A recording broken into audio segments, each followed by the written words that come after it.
Rádio Piauí.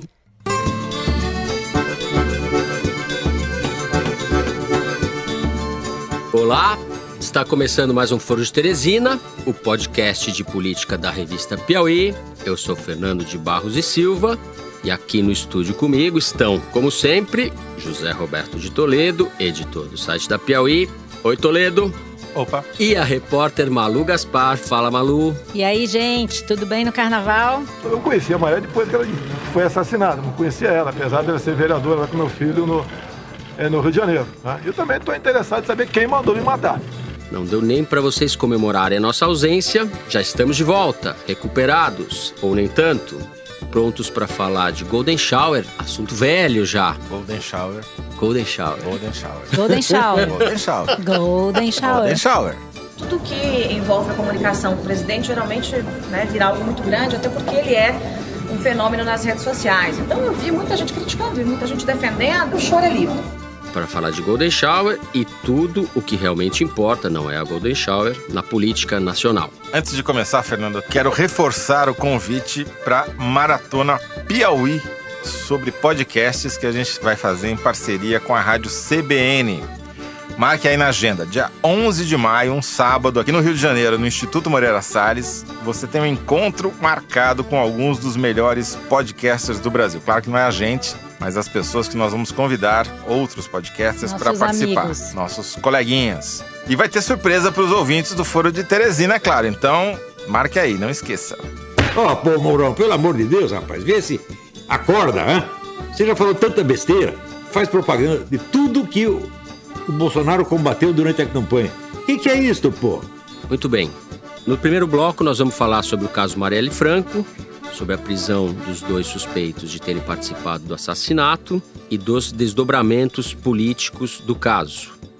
No segundo bloco, nós vamos falar sobre o festival de tweets de Jair Bolsonaro durante o carnaval e os ataques que ele tem feito à imprensa. No terceiro bloco, falamos da disputa entre Olavo de Carvalho e os militares a respeito do Ministério da Educação. Vem com a gente.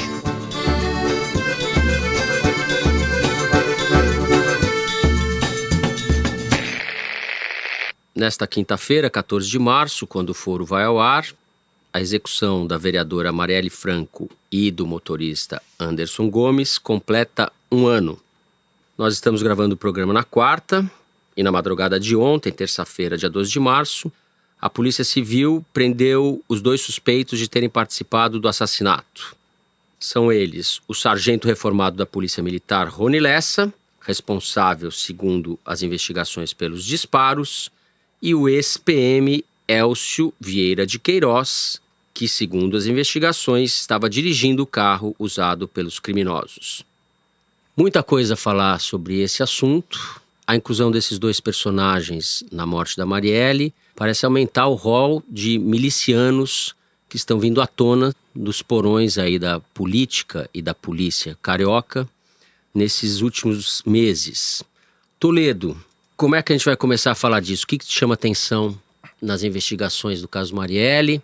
Um ano depois, são apresentados os supostos assassinos, mas não se sabe ainda quem mandou matar a vereadora.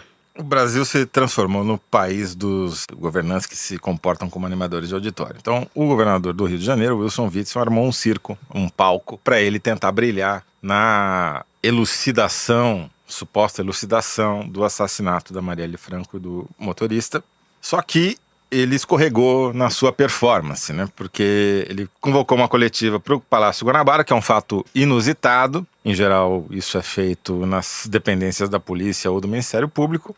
Colocou lá um bando de marmanjos na mesa para falar sobre o caso e ele como ator ou bailarino principal para solar. Só que ele escorregou e as promotoras do Ministério Público não aceitaram o convite, que não são trouxas nem nada, fizeram uma entrevista coletiva paralela, posterior no Ministério Público, porque não queriam fazer parte do proscênio montado pelo governador.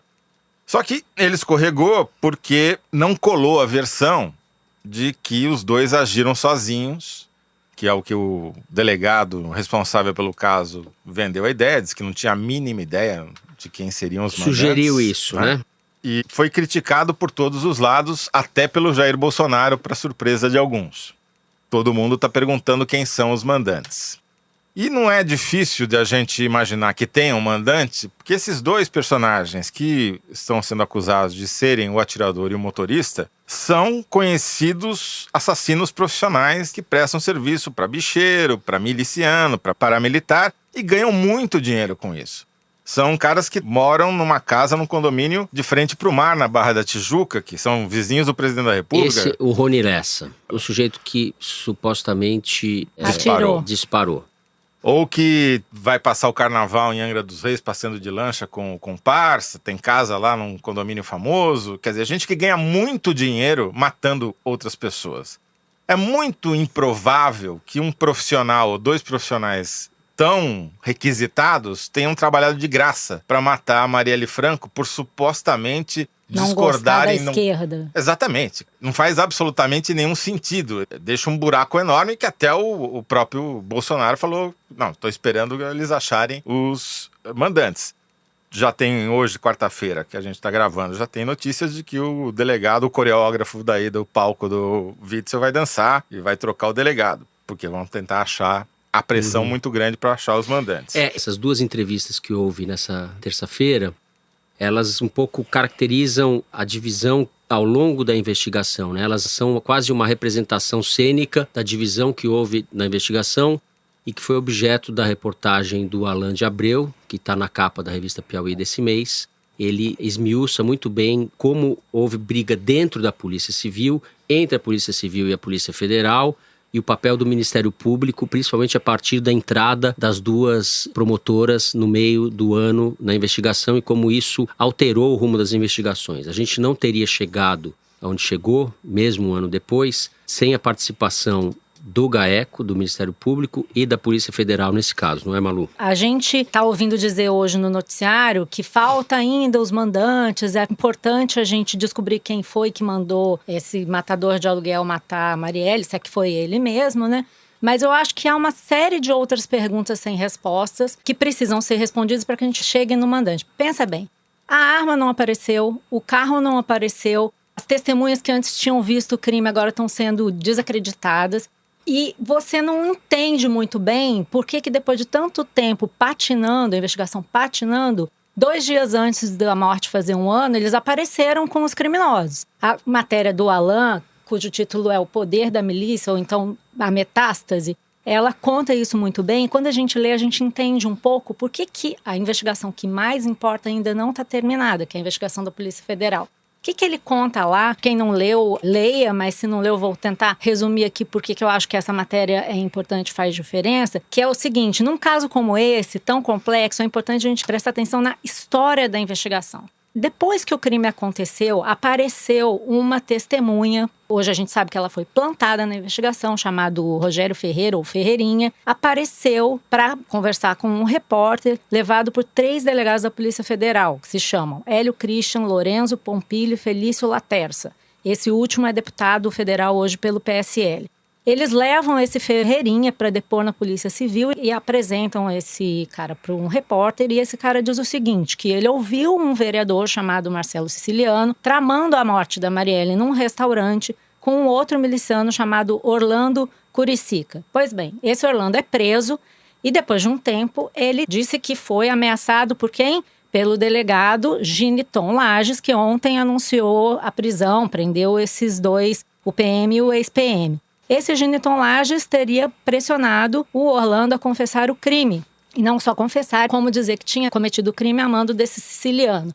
Ele diz também que ele já tinha pago propina para a Delegacia de Homicídios do Rio de Janeiro, chefiada hoje pelo Giniton Lages, antes pelo Rivaldo Barbosa, são um grupo de policiais, que essa delegacia protegia o escritório do crime e que, por isso, é que a investigação, em resumo, não saía do lugar. Por que não se descobria? Porque não tinha interesse em descobrir. O delegado Rivaldo Barbosa, que foi acusado de pegar propina do jogo do bicho, do escritório do crime e tal, se retirou da delegacia, entra esse Giniton e fica esse negócio. O Orlando Curicica foi transferido para uma prisão de segurança lá em Mossoró, chamou o Ministério Público Federal, contou a mesma história. E aí, a partir daí, começa uma investigação na Polícia Federal que, na verdade, se não tivesse sido essa investigação, talvez o resultado de ontem não tivesse aparecido. Porque essa investigação empurra os envolvidos ali na investigação da Polícia Civil a produzir resultados. E ela não acabou. Tem esse sujeito chamado Hélio Christian, que é um delegado da Polícia Federal, que é ligado a um deputado estadual chamado Domingos Brazão, que é um deputado que já foi citado na CPI das milícias, que tem base na Zona Oeste, uma área totalmente dominada por milícias, que seria a grande figura oculta por trás dessa ação de querer manipular a investigação. E aí ontem, junto com a prisão, esse Ferreirinha, que foi a testemunha plantada na investigação, confessou que entrou na investigação, mentiu e envolveu o tal do Orlando Curicica no crime de propósito, segundo ele, para poder ocupar a área de milícia que o Orlando Curicica mandava. Então, ele está tentando até, dessa forma, desvincular do crime, dizendo que só falou isso porque queria tirar o cara de uma disputa de território. Mas a gente não sabe se é isso mesmo, né?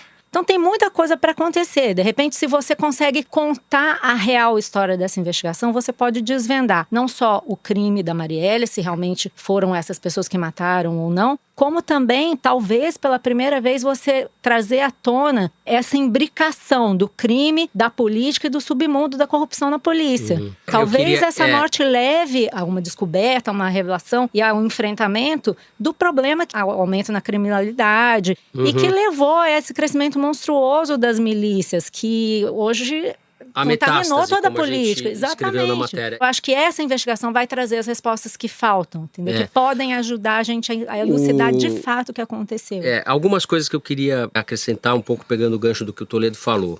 A ideia ou a suposição de que não haja mandantes é ridícula, né? É uma coisa patética, porque se a gente pegar só esse personagem Rony Lessa que surgiu ontem, ele é personagem com uma história de filme de terror, parece filme americano. Ele sofreu um atentado à bomba em 2009 porque era segurança de um bicheiro. Perdeu uma perna. E ele, provavelmente, há muitos indícios, é um traficante internacional de armas. Porque na casa do amigo dele foram apreendidos 117 fuzis de uso das tropas militares americanas. Enfim, um arsenal impressionante. Então a gente está falando de um sujeito muito profissional. Conectado. Máfia, exatamente. Ninguém tem 117 fuzis em casa por ser colecionador ou por ser, mesmo para ser matador. Ninguém usa 117 fuzis para matar ninguém. Voltando um pouco pro Witzel. O Witzel ontem na entrevista disse: é uma resposta importante que nós estamos dando à sociedade. A elucidação de um crime bárbaro cometido contra um parlamentar, uma mulher, o desempenho da sua atividade democrática, teve a sua vida ceifada de forma criminosa, odienta e inaceitável. Mudança de discurso, esse mesmo governador que tem a mão levantada na cena flagrada durante a campanha, que ergue o braço quando aqueles dois então candidatos e hoje parlamentares estão com a placa de rua com o nome da Marielle quebrada ao meio, festejando, né? Ele aplaudiu. Aquele Witzel é o Witzel verdadeiro. É o Witzel espontâneo. Qual é o Witzel, mas pra mim não tem verdadeira nenhuma. Fazendo essa cena, esse jogo de cena, tá claramente constrangido ou tentando se distanciar do clã Bolsonaro. A Kátia Seabra da Folha publicou no domingo uma reportagem dizendo que o Witzel está tomando algumas providências para tentar se descolar um pouco da família Bolsonaro. É uma matéria interessante. O que eu acho é que se você encontra 117 fuzis com alguém, que você está dizendo que matou uma parlamentar, cometeu um crime político, e você diz que esse cara não tem conexão, não tem mandante, você está chamando o público de muito idiota, difícil, né? você acreditar numa coisa dessas. Não, é óbvio que tem mandante. A investigação terá fracassado se não chegar nos Mostra o tamanho da organização que está por trás desse crime. Porque 117 fuzis, se cada fuzil custar no Brasil 20 mil reais, que é um preço subavaliado, você tem uma ideia do montante de dinheiro que é necessário para movimentar esse negócio. E da infraestrutura que você precisa para trazer. Não foi mandando e-mail que ele recebeu esses fuzis, tá certo? Tem todo um esquema para fazer esse tráfico. E para onde desse iam volume. Esses fuzis, né? Iam para o tráfico? Iam para as facções criminosas? E a gente sabe que por onde passa a arma, passa contrabando, passa droga, passa tudo. entendeu? É o poder hoje, paralelo. A gente já vive existe falando até isso. essa ideia de que a milícia e o tráfico estão se misturando. Tudo é crime, organização criminosa. Quer dizer, a infiltração do crime no Estado chegou a um nível que ou para agora, ou então talvez a gente vá virar, sei lá, um México, entendeu? Uma coisa em que você não consegue mais combater. Por isso que eu prefiro usar isso está muito bem colocado na matéria do Alan, que saiu na Piauí desse mês, que está aberta excepcionalmente até esta sexta-feira, para quem não é assinante, corram.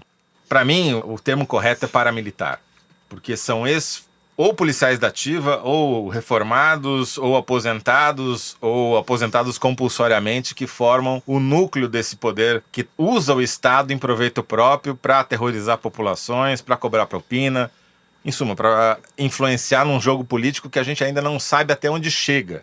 É assustador pensar que esse cara... Não tem nada a ver uma coisa com a outra, tá certo? Mas é assustador pensar que um cara como esse é vizinho do presidente da República. Não estou dizendo que tem relação entre os dois. Provavelmente, talvez os caras não tenham se visto nem na reunião de condomínio.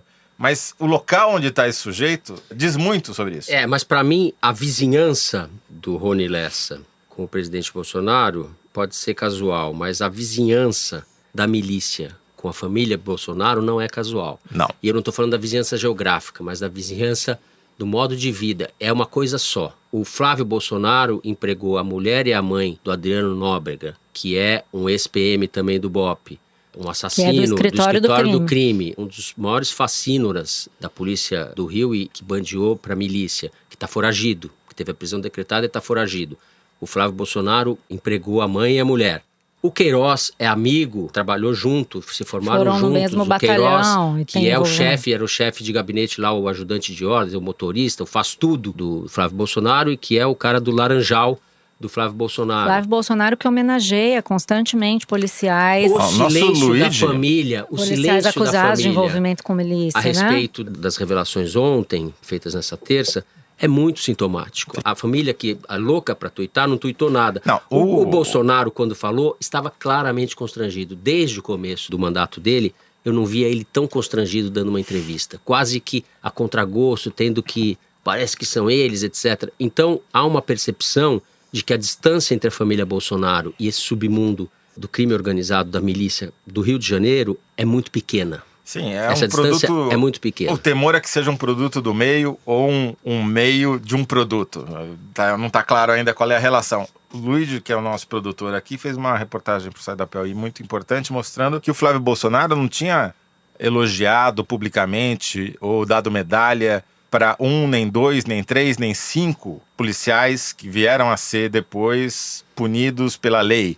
23, ou seja, 19 policiais militares, 3 policiais civis e 1 tenente-coronel da reserva do Exército que são acusados por crimes diversos, do homicídio à lavagem de dinheiro, organização criminosa ou fraudes em licitações. Quer dizer, não é uma escapada, não é uma derrapada, é uma coisa feita sistematicamente. Essa é a base política do Bolsonaro, né? De onde ele nasceu. Apareceu uma por isso que eu foto digo que é um daquele produto do outro meio. PM que foi preso com o Bolsonaro. Não quer dizer que ele tem a ver com crime, mas quer dizer que ele, como você falou, como é que você falou? Produto do meio? É meio produto do meio, um meio para um produto. Isso, né? Exatamente. É preocupante, né? Que cada vez que você fala em milícia, que você fala em crime organizado infiltrado no Estado, pula ali uma coisa ligada ao presidente. Isso é muito ruim. Só falar 2 coisinhas.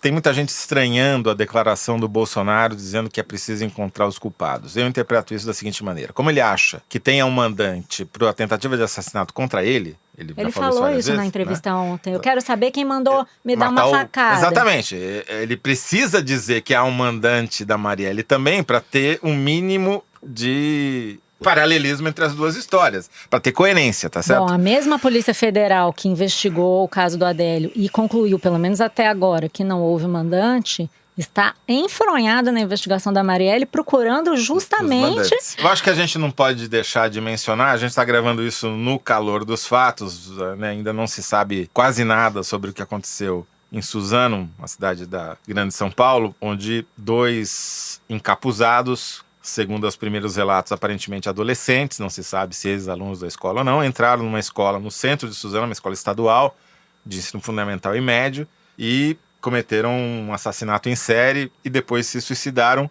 naquele modelo clássico americano que cada vez mais o Brasil tem importado. Já tem uma dezena de casos similares no Brasil e que vai demonstrar mais uma vez como o acesso às armas, especialmente por menores ou por gente que tem arma em casa, vai complicar muito o discurso de quem defende o armamento, né? Quem acha que o jeito de acabar com o feminicídio é dar arma para a mulher.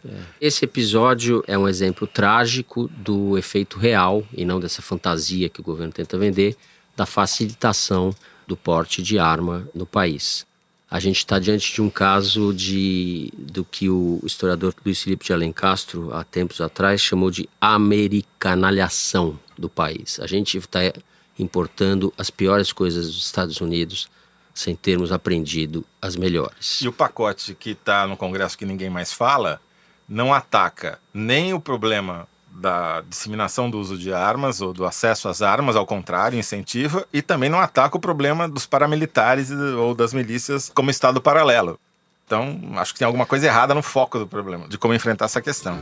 Bem, com isso a gente termina o primeiro bloco do programa. No segundo nós vamos continuar falando de Bolsonaro, especificamente das tuitadas do presidente, que vão da pornografia aos ataques contra o seu maior inimigo, aparentemente, a imprensa.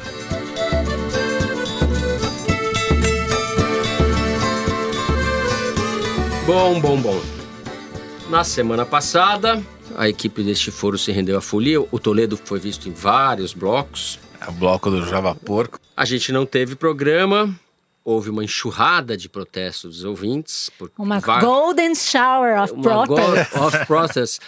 Os vagabundos do Foro de Teresina não querem trabalhar. Somos mesmo. E daí? Vai encarar? Quem trabalhou no Twitter, pelo menos, foi o Bolsonaro. Fez aquele tweet sobre o golden shower, sobre o qual falaremos um pouco. E, na sequência, soltou vários outros. No último domingo, eu destaco esse. Ele compartilhou uma acusação falsa contra a repórter do jornal Estado de São Paulo, Constança Rezende, que é filha do também jornalista Chico Otávio, que não por acaso é quem tem feito as matérias do jornal O Globo a respeito do assassinato da Marielle e feito matérias sobre a milícia no Rio de Janeiro. Bolsonaro divulgou trechos de uma conversa telefônica em que a Constança Rezende falava em inglês sobre o caso Queiroz, não o Queiroz que foi preso, o Queiroz, ajudante do Flávio Bolsonaro, o pivô do caso dos laranjas. Queiroz não o vizinho, o laranja. O laranja. No áudio, a jornalista supostamente teria dito que a intenção é arruinar Flávio Bolsonaro e o governo. A falsa denúncia foi publicada, primeiro num site chamado Terça Livre, que é ligado aos partidários de Bolsonaro. A Constança respondia por telefone a perguntas de um homem que se apresentou como estudante interessado em fazer um estudo sobre o populismo no Brasil. Ela não disse aquilo que os bolsonaristas haviam colocado em sua boca. Isso foi fartamente desmentido e, na verdade, basta ouvir o áudio truncado para perceber que os trechos destacados por Bolsonaro sequer constam da transcrição feita pelo portal Terça Livre. Não é o primeiro caso de fake news da presidência da República, mas talvez seja o mais grave até agora. Essa falsa denúncia resultou em ataques contra a Constança Rezende e sinaliza uma evidente ameaça ao exercício do jornalismo em geral. Malu, o que motiva esses tweets do Bolsonaro? É claramente uma manobra diversionista para deslocar. Exato. Sempre que ele está acuado, ele inventa ou ataca a imprensa ou faz uma coisa moralista. Isso. Eu acho que essa questão da golden shower, da jornalista, já está evidente que o que ele falou não existe, que ela não falou aquilo. Nos últimos dias já veio à tona também que uma das repórteres do Terça Livre é funcionária de um deputado do PSL. E também, a gente vai comentar isso no próximo bloco, mas é só um parêntese. Um dos funcionários demitidos do Ministério da Educação era fundador de um outro site bolsonarista que se chama Reacionária. Então, é evidente que existe aí um movimento que está funcionando como um apêndice ao governo para atacar quem o Bolsonaro quiser que ataque. Eu não acho que é só a mídia, embora a mídia seja um dos inimigos eleitos pelo presidente. Mas eu acho que é mais importante a gente se distanciar e olhar de longe. Ter em mente que isso é o bolsonarismo.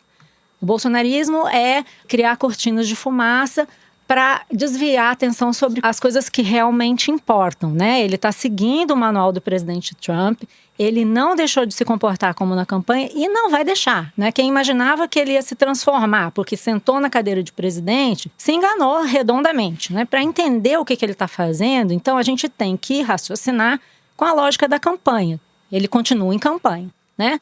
Então, por exemplo, para tentar entender o que resultou toda essa chuva, essa shower of tweets, eu pedi para o Manuel Fernandes, da consultoria Bytes, fazer uma análise disso aí para mim. Ele já estava até fazendo lá para os clientes dele.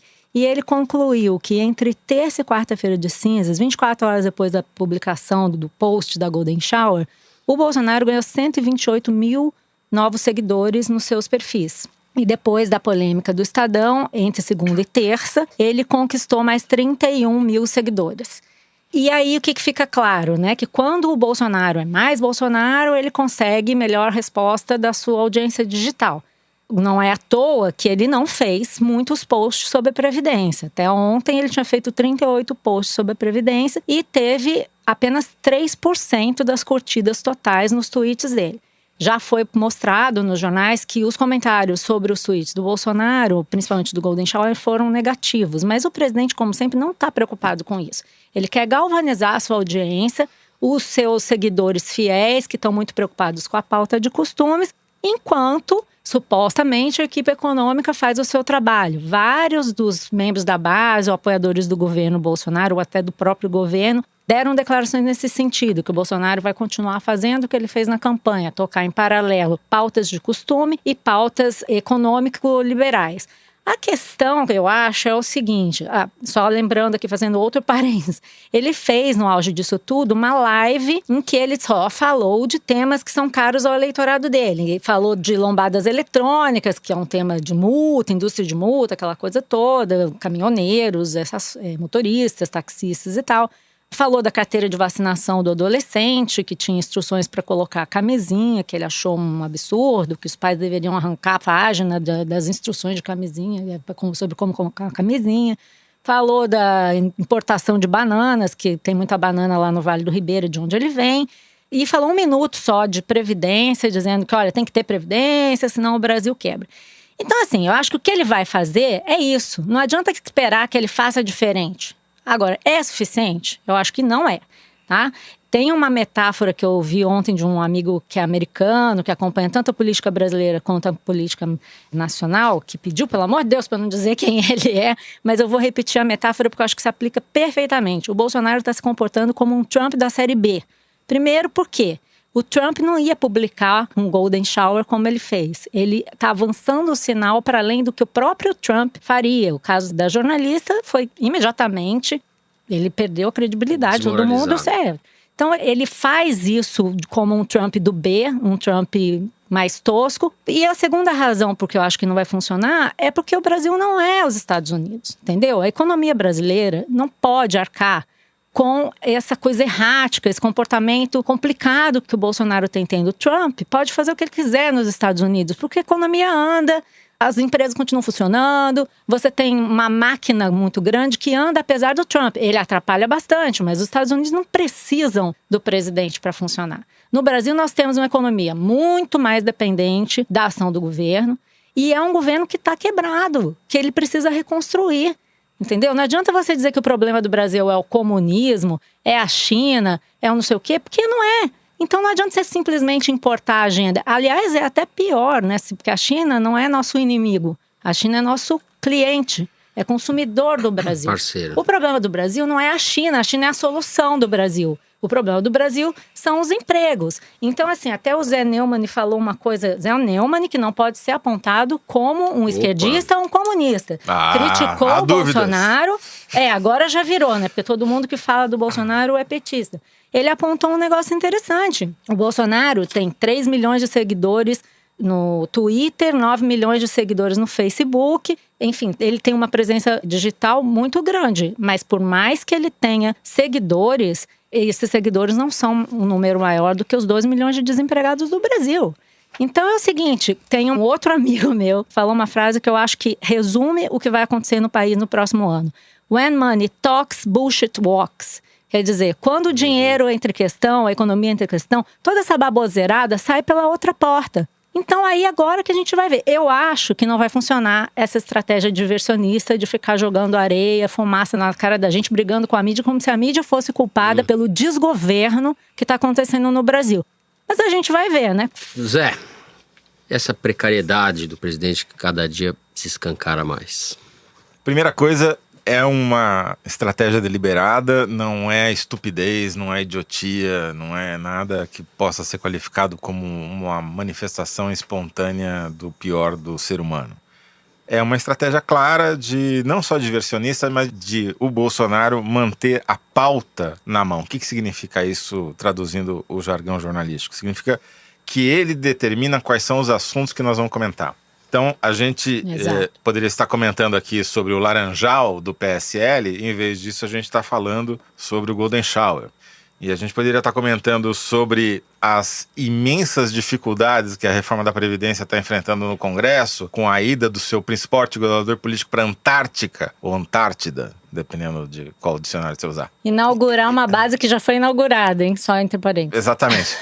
Numa semana de tramitação em que estão se escolhendo os presidentes das comissões mais importantes da Câmara, e mostra o grau de desorganização desse governo. A gente podia estar falando, por exemplo, de como o próprio Paulo Guedes está cometendo um erro político atrás do outro, porque ele mandou a proposta da Previdência para o Congresso e em seguida, não contente, mandou uma outra proposta de reforma que implica a reforma da Constituição, que é a desvinculação do dinheiro do orçamento, que gera uma reação negativa muito grande, porque os lobbies da saúde, da educação, vão se unir aos lobbies do funcionalismo público que já estavam bombardeando a proposta da Previdência e, como ele achou pouco, mandou uma terceira proposta de reforma da Constituição para acabar com a unicidade sindical que já alvoroçou todos os sindicalistas contra ele. Quer dizer, ele conseguiu triplicar o número de inimigos que ele tem no Congresso, e enquanto isso o presidente ficou falando de Golden Shower. Bom, então, essa estratégia deliberada, que é uma estratégia mal copiada do manual do Steve Bannon lá, Trump, que foi o guru eleitoral do Trump, tem outras implicações que talvez os bolsonaristas não estejam percebendo. O Matias Spector, professor da FGV, especialista em relações internacionais, pontuou no Twitter, já antecipando o que deve escrever na sua coluna na Folha de São Paulo, que é um grande erro estratégico do bolsonarismo ficar se aproximando do Steve Bannon e achando que com isso está ganhando pontos junto ao Trump, porque o Steve Bannon foi banido do trumpismo. Do círculo. Ele é visto hoje como um outsider e como inimigo. Então, toda vez que eles ficam citando o Steve Bannon, repetindo as estratégias do Steve Bannon, eles estão dando um tiro no pé. Como já deram, por exemplo, na relação com a China. O que aconteceu na relação com a China? Que lá o primeiro guru, o primeiro astrólogo ficou fazendo campanha. Detonou os deputados que foram para a China. Os Estados Unidos fizeram um acordo com a China e o Brasil agora está correndo o risco de perder 30 bilhões de dólares nessa brincadeira porque entrou que nem gaiato no navio. Mas aí é o money talks, né, Toledo? Porque o agro não vai gostar nada disso. O agro que elegeu o Bolsonaro, né? Então... Uma das forças. Então, é isso que você chegou no ponto onde eu queria chegar. Se a gente está assistindo hoje é uma, não vou falar ainda desintegração, porque é uma palavra um pouco forte, não, mas tá cedo ainda, né? É um aumento das tensões e das contradições das muitas forças políticas que apoiaram a eleição do Bolsonaro, que tem o agro, tem os paramilitares da milícia, tem o exército, tem o mercado financeiro que queria ver a reforma da Previdência, tem os olavistas que querem fazer a reforma dos costumes. Tem um centro antipetista. Tem um senso genérico antipetista, enfim. Tá muito difícil de acomodar todas essas forças dentro do governo, e o Bolsonaro, ele mais atrapalha do que ajuda nessa acomodação. Parece aquele soldado de filme de guerra que levanta, dá um tiro a esmo e se agacha imediatamente para se proteger. Toda vez que ele faz uma bobagem, ou como diz o Fernando, faz uma batatada, ele se esconde atrás dos militares. Então ele foi lá e mostrou aquele vídeo pornográfico, escatológico, falou mal dos jornalistas. O que ele faz imediatamente? Vai lá e dá uma declaração na Ilha das Cobras para um bando de fuzileiros navais, dizendo que só existe democracia se as Forças Armadas assim o quiserem. Vai lá, fala outra bobagem, faz uma live cercado de generais sem farda, para dizer que isso é aquilo, aquilo outro, ou seja, ele se esconde atrás dos militares, dos generais, dos seus chefes na hierarquia, para se preservar. Só que também entre os generais, como a gente vai falar no terceiro bloco, já está havendo um descontentamento, ao que parece uma tentativa de emancipação do Bolsonaro, para ele não ficar com essa cara cada vez mais evidente de que ele é um tutelado.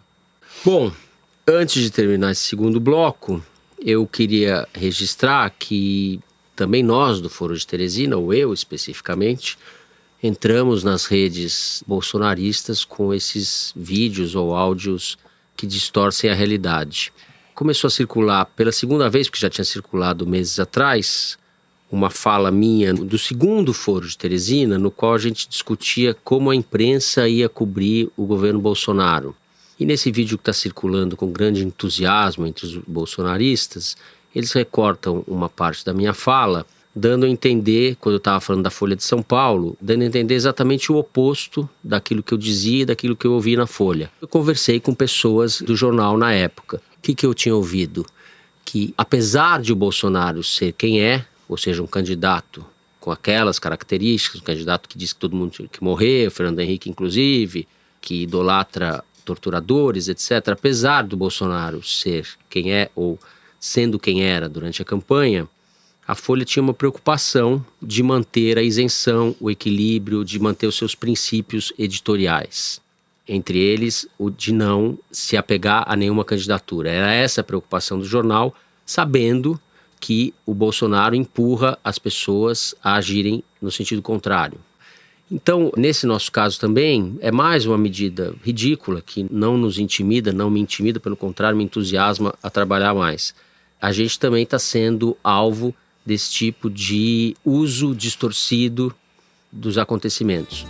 Com isso, encerramos o segundo bloco. No próximo, nós vamos falar da guerra declarada que se abriu na última semana entre os seguidores de Olavo de Carvalho e a ala militar do governo Bolsonaro. Muito bem, nas últimas semanas, o guru do bolsonarismo, o primeiro astrólogo Olavo de Carvalho, fez uma série de ataques nas redes sociais contra os militares do governo. Pelo Twitter, no último dia 7, ele disse, abre aspas, o maior erro da minha vida de eleitor foi apoiar o general Mourão, fecha aspas. Mourão depois reagiria mandando um beijinho para Olavo. No dia seguinte, ainda no Twitter, o senhor Carvalho disse que o governo estava, abre aspas, repletos de inimigo do presidente e do povo, fecha aspas. Recomendou aos seus alunos, que ocupam cargos no governo, que os abandonem. Os ataques do Olavo têm origem numa disputa dentro do Ministério da Educação do ministro Vélez, que foi uma indicação do próprio Olavo. Na última semana, ele e os olavetes direcionaram os ataques contra o coronel da Aeronáutica, Ricardo Wagner Roquette, que ocupava o cargo de diretor de programa da Secretaria Executiva do MEC, Ministério da Educação. Eles acusaram Roquette de ser tucano, infiltrado, de ser responsável pelo afastamento deles, alunos. A pressão fez com que Bolsonaro pedisse a exoneração do coronel, mas Roquette não foi o único a cair. Na última segunda-feira, dia 11, foi publicada a exoneração de 6 servidores da pasta, metade deles eram militares. Também deixou o posto o chefe de gabinete do MEC, Tiago Tondinelli, que é um dos ex-alunos de Olavo de Carvalho. Toledo. Os atores dentro do governo Bolsonaro que importam são aqueles que têm voto no Congresso, que estão sendo relegados ao segundo plano.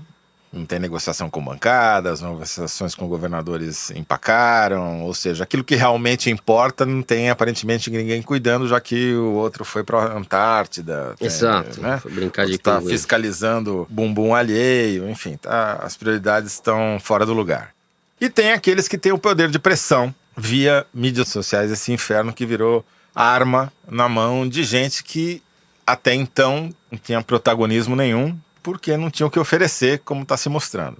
Há uma crescente participação dos militares dentro do governo. A cada vaga que abre por incompetência ou por escândalo, eles ocupam esse espaço, faz parte da técnica militar usar esse recurso. Só que, no caso do Ministério da Educação, o Olavo de Carvalho reagiu. Ele reagiu blefando e ganhou no blefe. Trucou e levou. Por quê? Ele ia perder os caras. Eles já estavam de saída mesmo. Primeiro ele tentou fazer de conta que ele que tinha mandado os caras saírem. Na verdade, eles já tinham sido demitidos. Depois percebeu que essa tática não funcionou e trucou. Falou, então se é a guerra que vocês querem, então vamos pra briga. Ele acusou o ministro de estar cedendo à pressão de empresários que não queriam a tal da Lava Jato da educação. Que também... Ninguém sabe direito o que é, mas enfim. O Olavo blefou e ganhou. Por quê? Porque o Bolsonaro se viu obrigado a mandar o Vélez demitir militares para parecer que há uma equivalência. Não foi só o grupo do Olavo que perdeu, o grupo dos militares perdeu também. Então demitiu 3 Coronel Olavetes, Roquette. vai me demitir 3 fardados também. Mas, obviamente, isso é um jogo para trouxa ver, né? Porque se a gente fizer uma comparação dos espaços políticos e administrativos que os militares ocupam, e ocupam cada vez mais, é incomensuravelmente maior do que esse grupinho de Olavetes tem no governo, que é tudo segundo escalão ou terceiro, porque o Vélez, vamos combinar, não é mais ministro de nada, né? Ele, inclusive, está pendurado aí, né? Ele está tentando se segurar no cargo, E não sei pra quê, né? Porque ele não nomeia, não demite, ele é um garoto de recados. Eles não têm nada a oferecer. Não só essa lava-jato da educação que ele inventou como bandeira para dizer que tem alguma plataforma na educação. É uma coisa que a gente nem sabe direito o que é, para investigar o que é livro didático, é FIES, é ProUni, ninguém sabe o que é. E quem vai investigar? A Polícia Federal tem uma denúncia, ninguém sabe o que é isso. É só mais uma cortina de fumaça, uma areia que jogaram nos olhos do povo para o pessoal repetir em rede social. Ou para ganhar especulando na bolsa, porque as ações da Também, Croton, por exemplo, exatamente. sobem e descem a cada declaração dessa. Que o ministro Paulo Guedes trabalhava com isso, fez IPO de empresas de educação. Eu não sei o que eles estão querendo, na verdade, onde que eles querem sair com isso, assim. Acho que é uma coisa meio aleatória, perigosa, na falta do que dizer. Agora, por exemplo, como um dos alvos, o Haddad, o ex-adversário que era o ministro da Educação. Já dizia Cid Gomes, entendeu? Lula tá preso, babaca. Não tem que ficar pensando isso, sabe? Malu, eu não sou babaca. É isso, não é você, pô. Pelo amor de Deus. Quando a esquerda já tá completamente no chão. Agora, eles tinham uma das metas de 100 dias divulgadas pelo Onyx Lorenzoni, era lançar um programa nacional de definição de soluções didáticas e pedagógicas para a alfabetização no Brasil. Programa Alfabetização acima de tudo. Congelou. Temos 70 dias de governo, ninguém sabe nem o que é isso. O que interessa é isso, entendeu? Porque o Olavo vai passar. E nós vamos ficar com esse governo, entendeu?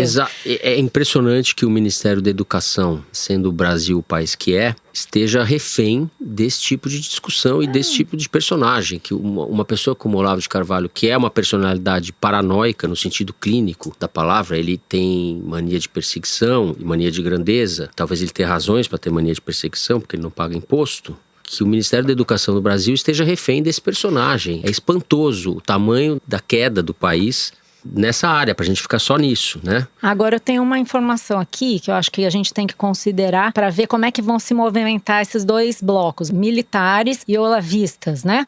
Tem uma disputa que está rolando nos bastidores e que vai ser definida provavelmente até a semana que vem, que os olavistas agora já estão tratando como a próxima grande batalha, ou a mãe de todas as batalhas, que é a disputa pela indicação do embaixador brasileiro em Washington.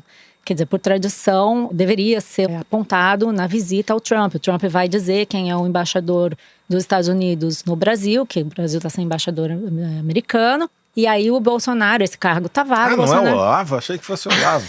E daí é que eu quero te contar, que agora a disputa é essa, né? Você tem dois candidatos, um que se chama Nestor Foster, que é o olavista 01, que foi quem apresentou.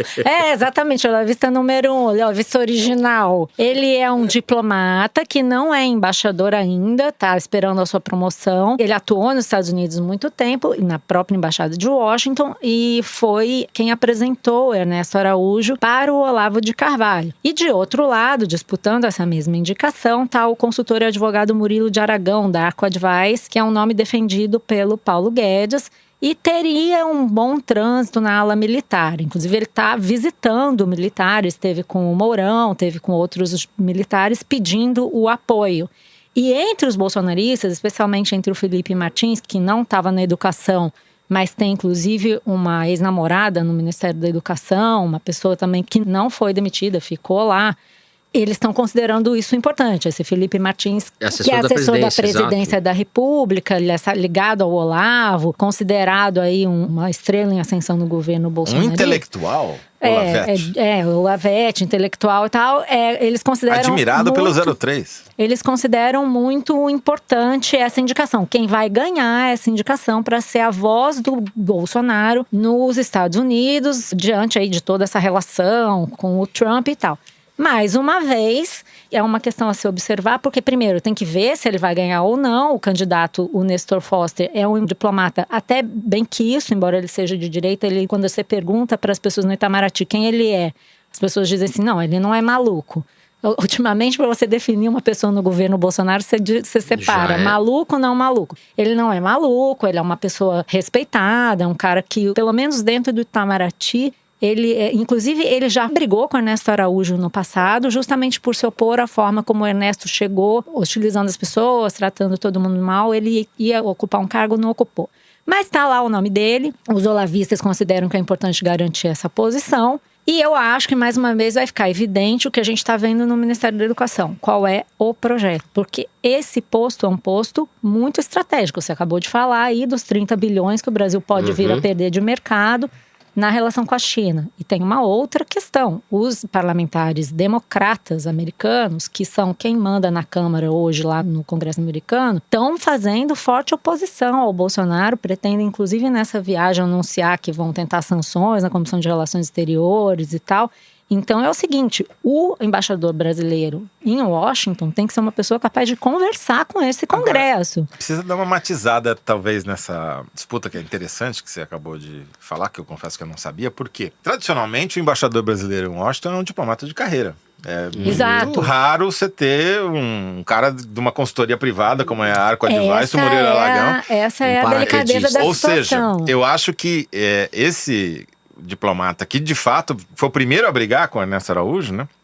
Ele é muito mais um representante do Itamaraty, da corporação dos diplomatas, do que... Por isso que ele tem razoável chance. Sim, talvez seja até melhor como embaixador, porque pelo menos ele é formado como diplomata e não como lobista. Uma coisa que eu ouvi ontem, por exemplo, foi isso, que seria um tapa na cara ou um desaforo para o Itamaraty nomear um consultor. Só tô falando isso porque, tudo bem, não vai ser esse diplomata e não outro diplomata porque ele é olavista, porém, não é só porque ele é olavista. Não, eu sei, né? A gente não pode garantir que ele vá fazer uma atuação errática só porque ele gosta do Olavo. O que eu tô dizendo é que nessa disputa de espaço, o Olavo e o grupo dele estão considerando isso importante, porque existe aí uma disputa pela narrativa do governo, né? Quem está mandando? Quem tem o poder? Então, acho que é um pouco isso. Agora, realmente, a missão desse embaixador, que é a próxima batalha aí no jogo de war do Olavo de Carvalho, não vai ser fazer o que ele acha que vai ser. Aí a gente vai ter que ver, né, se vai ficar evidente a falta de projeto ou não, porque toda vez que eles entram na máquina, eles tumultuam, que é só o que eles sabem fazer, né? Acho que a única coisa que vai ficar claro... O Brasil não precisa de tumulto nesse negócio. A única coisa que vai ficar claro, para a decepção do Olavo, é que o Trump não vai nomeá-lo embaixador dos Estados Unidos em Brasília. Não, e é bem possível que não faça nada, porque é isso que eu ia dizer, os democratas estão com disposição de embarrear qualquer iniciativa do Trump para dar facilidade para o Brasil. Então, assim, você pode falar o que você quiser da terra ser plana, da China, do globalismo, do comunismo, porque when money talks, bullshit walks. E por falar nisso, o 03 é o candidato mais forte a presidir a Comissão de Relações Exteriores da Câmara dos Deputados. O 03 negou que o Olavo esteja causando crise no governo e disse o seguinte, abre aspas, ele está no papel dele de crítico, pode muito bem falar. A outra opção seria ficar quieto e olhar coisas que ele não concorda acontecendo. Ele, como brasileiro, não vai fazer isso. Gente, serão 4 anos assim. É o que estamos dizendo, serão 4 anos assim. Eu tenho dúvidas se serão 4 anos essa altura dos acontecimentos. Eu também. Assim, que serão assim, não serão. Isso eu tenho certeza que não será, porque 4 anos ninguém aguenta desse jeito. Ninguém aguenta. Não sei, gente. Bom, o que o pessoal aguenta, Maria Lúcia, é o momento Kinder Ovo. Nós chegamos ao final do 3º bloco e vamos ao imprevisível, apocalíptico, momento Kinder Ovo. Eu já gostei muito disso, não gosto mais. Som na caixa aí, Dani. Vamos humilhar a Malu.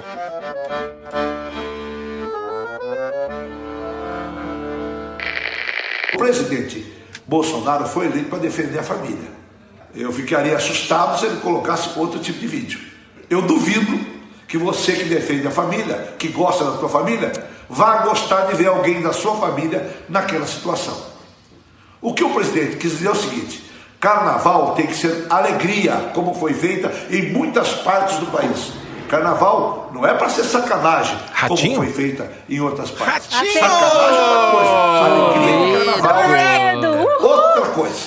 Mais um detalhe, todo mundo lembrou de tudo quanto é coisa do carnaval. Ninguém lembrou daqueles coitados bombeiros de Brumadinho. Ninguém fez uma homenagem para eles. Por que não fizeram homenagem para eles no carnaval do Rio de Janeiro? tanta homenagem para tanto babaca, esqueceram dos soldados, esqueceram dos bombeiros de Brumadinho. Essas coisas vocês não lembram. O país gosta da sacanagem e quer ser feliz desse jeito? Seja. Isso também o presidente não lembrou, né? Se o país não gostasse de sacanagem, o Ratinho não existiria, né? Mas tudo bem. Toledo acertou. Tá cuspindo no próprio prato. Olha aqui, a produção cara. diz, o apresentador de TV Carlos Roberto Massa, o Ratinho, em defesa de Jair Bolsonaro, num vídeo publicado no seu Instagram no último dia 7 de março. É isso aí. E com isso, estou na lanterna. Não sei se eu estou na lanterna. Lanterna sou eu, sei. Esse cargo é meu. Esse cargo é meu. Emergem novas forças no Kinder Ovo. Não, que só mostram o que eu assisto na televisão, né? Eu já tentei de tudo, até mensalão para produção, mas eles são incorruptíveis. Não, o negócio tá feio. Muito bem. Vamos agora ao momento epistolar do Foro de Teresina, o Correio Elegante, com recadinhos que vocês mandam via Twitter, Facebook, Instagram, YouTube, Sinal de Fumaça ou pelo velho e bom e-mail forodeteresina@revistapiauí.com.br. Bom, as manifestações que chegaram na última semana foram na maioria de protesto contra o nosso recesso carnavalesco, Toledo. O Matias Roberto mandou pelo Twitter: cadê meu Foro de Teresina de ontem? Nada de folga de carnaval, não. Eu quero Java Porcar. Tudo bem. Isso é uma coisa que a gente falou pouco. Java Porco. Samir Salim Júnior também engrossou o coro, tagueou a Malu e implorou: pelo amor de Deus, Malu, me manda um áudio no Zap, qualquer coisa. Gente, eu fiquei com tanta vontade de fazer uns áudios da minha própria cabeça. Assim, eu preciso de um Foro de Teresina essa semana. Especial mijada no cabelo. Eita, Samir tá animado. Para você, Fernando. Olha, seguinte, Caroline Takahashi diz o seguinte: fiz uma aposta com meu amigo Luciano e eu fiquei com o encargo de buscar essa resposta. Escutando o Foro 30, fiquei com a impressão de que os 3 se declaram corintianos. Meu amigo Luciano é um super São Paulino e disse que o Fernando não é corintiano de jeito nenhum. Bem, fica aí a pergunta: para que time o Fernando torce? Que pergunta capciosa. Diz aí, Fernando, esclarece isso daí pra nós. Eu tô em minoria aqui. Tem 2 corintianos na minha frente e eu, evidentemente, sou São Paulino. Imagina, eu precisaria nascer de novo pra ser corintiano. Sabe que eu descobri que tem gente que confunde as nossas vozes e fica dizendo que você falou uma coisa que eu disse ou que eu disse alguma coisa que você falou. O São Paulino é o Fernando, o corintiano sou eu. E eu, né, gente? Fala sério, pô. As nossas vozes com a sua ainda não confundiram. Não, tô querendo já dizer que deixar minha posição bem clara, que eu sou Timão, A Maria Lúcia é Timão Raiz. Timão desde sempre. Tava lá em 77, no título do Campeonato Paulista, gol do Basílio e tal. Um abraço pro Gustavo Delgado, da Grande Progressista Jales, no interior de São Paulo. Jales fica ali na Grande Matão, né? Grande Matão. É a cidade. Que assina cada o Gustavo. Um com o seu Vale do Ribeiro, né? Se auto... Não vamos nem comparar, né? Não é claro. Não vamos nem começar essa comparação, tá certo? O Gustavo se assina como caipira, criador de Java Porcos. Opa! E pede um abraço para ele, vou dar... Está dado, Gustavo, e para a amiga dele, a Maria Cláudia. Também quero mandar um salve para o Lucas Giannini e para a esposa dele, a Gisele, que nos ouvem desde os Estados Unidos e viciaram mais um casal. Isso é um vício que vocês têm que propagar, por favor, no Foro, a Priscila e o Felipe. E para completar a volta ao mundo, fica aí um opa para o Davi Letichevski. Se eu pronunciei errado, você me perdoe. Que nos ouve e adivinha onde? Essa vocês não vão acertar jamais. É um país de língua portuguesa. Moçambique. Não. Angola. Não.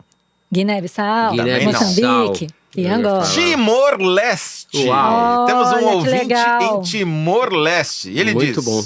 Vocês me ajudam, com humor e bom português, a acompanhar a Mucanaimesca Epopeia, que é nossa política em bom português. Então é a Malu que fala. O mau português é comigo. Mucanaimesca. Vem cá, eu queria mandar um beijo para uma pessoa que eu acho que a gente vai acabar contratando, dado que acertou 100% das nossas pautas no Foro de Teresina, Gibran Rocha. Ele disse assim: prevendo as pautas do Foro, isso foi ontem, Foro de Teresina, acumuladão de Carnaval Edition. Bloco 1, tweets presidenciais. Bloco 2, disputas no MEC. Bloco 3, novidades sobre o caso Marielle. Acertei. Eu não ia te dar esse mole, né, Gibran? Mas agora eu posso falar que você acertou. Eu queria mandar um abraço também para o Alan e o Marcos, que são estudantes da Casper Libero, estudantes de jornalismo, e acompanham o foro toda semana. Abraço para vocês. E eu quero mandar um abraço para o Leandro Marçal, que vai fazer aniversário, é nosso ouvinte, e que sentiu um imenso vazio durante o carnaval porque não teve foro de Teresina. Eu vou te imitar essa semana e vou, como diz a Malu, dar uma de cabeçudo. Quem é? Essa você tem que falar em espanhol. Tá? Porque, Olá. na verdade, eu vou copiar o Guilherme Pacheco, que mandou pelo Twitter a seguinte mensagem. Olá. Por conta daquela história que eu falei do meio e do homem das suas circunstâncias. O grande do meio. Eu sou eu e minha circunstância. Sim. E se não salvo a ela, não me salvo a mim. Muito bem. José Ortega y Gasset. Nossa Senhora, Sí, Toledo! como no. Cabeção. O Cabeção. É o Bolsonaro que... né, El hombre e su Toledo agora o presidente e sua circunstância. Muito bem. Sou Semana as que castanholas. semana que vem eu vou ter que vir com Wittgenstein, alguma coisa assim. Porque... Eu já venho com Money Talk, Bullshit Rock, Série B. Beleza. Neste clima carnavalesco, nós encerramos o Foro de Teresina dessa semana. A direção do programa é da Paula Scarpim, os produtores são o Luiz Maza, a Mari Faria e a Ana Carolina Santos. Quem edita o programa é a Mari Romano, a finalização e mixagem são do João Jabassi, que também fez a animada releitura da nossa música tema, obra dos piauienses Vânia Salles e Beto Boreno. A responsável pela coordenação digital é a Kelly Moraes. Nós gravamos no estúdio Rastro com o Dani Di. Eu sou Fernando de Barros e Silva e me despeço dos meus queridos José Roberto de Toledo. Olha, tomar um laranjal shower e já volto. Laranjal Shower e Malu Gaspar. Eu vou me despedir com a frase de Mourão para o Olavo. Beijinho. Até a próxima!